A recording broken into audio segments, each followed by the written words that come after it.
పూజించడం పూజారి వంతు వరమివ్వడం అన్నది దేవత ఇష్టం. ప్రేమించడం ప్రేమికుడి వంతు కరుణించడం అన్నది ప్రేయసి ఇష్టం.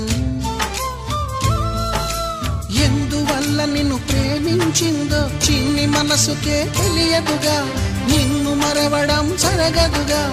ఎందువల్ల నువ్వు కాదన్నావో ఎదురు ప్రశ్నలే వేయనుగా, ఎదురు చూపులే ఆపనుగా.